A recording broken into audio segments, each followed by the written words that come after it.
சற்று முன் வெளியான புதிய தகவல். மகளிர் உரிமைத்தொகை ரூபாய் 1000 பெறுவதில் புதிய சிக்கல்.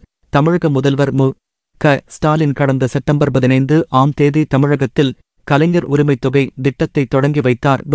இந்த திட்டத்தின் மூலம் மகளிருக்கு மாதம் ரூபாய் 1000 அவருடைய வங்கிக் கணக்கில் வரவு வைக்கப்படும். இந்த திட்டம் தொடங்கப்பட்டது முதல் தற்பொழுது வரை 4 மாதத்திற்கான உரிமைத்தொகை குடும்பத் தலைவிகளின் வங்கிக் கணக்கில் செலுத்தப்பட்டுள்ளது.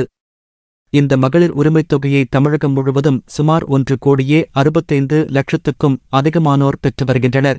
இந்நிலையில் இந்த மாதத்திற்கான டிசம்பர் மகளிர் உரிமைத்தொகையானது நேற்று அனைவரின் வங்கிக் கணக்கிலும் செலுத்தப்பட்டது. மேலும் மகளிர் உரிமைத்தொகை பெற விண்ணப்பித்தும் நிராகரிக்கப்பட்டவர்கள் மேல்முறையீடு செய்தனர். இதில் தகுதியானவர்களுக்கு கடந்த 3 மாதத்திற்கான தொகையும் சேர்த்து இந்த மாதம் மொத்தமாக ரூபாய் 4000 வங்கிக் கணக்கில் வரவு வைக்கப்பட்டுள்ளது. இதனையடுத்து வேலைவாய்ப்பற்ற பெண்கள் பலரும் தமிழக அரசின் வேலைவாய்ப்பற்றோருக்கான உதவித்தொகை பெற்று வருகின்றனர். இந்நிலையில் இதில் பெரும்பாலான பெண்கள் மாதம் ரூபாய் 1000 மகளிர் உரிமைத்தொகையும் பெற்று வருவதால் வேலைவாய்ப்பற்றோருக்கான உதவித்தொகை மறுக்கப்படுவதாக தகவல் வெளியாகியுள்ளது.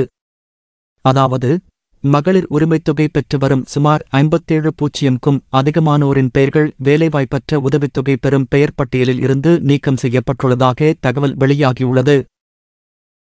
இந்த மாதிரி வரக்கூடிய செய்திகள் அனைத்து உடனுக்குடன் தெரிஞ்சுக்கணும் அப்படின்னா நம்ம சேனலை சப்ஸ்கிரைப் பண்ணிக்கோங்க. கூடவே சைடில் இருக்கிற பெல் பட்டனை கிளிக் பண்ணிக்கோங்க.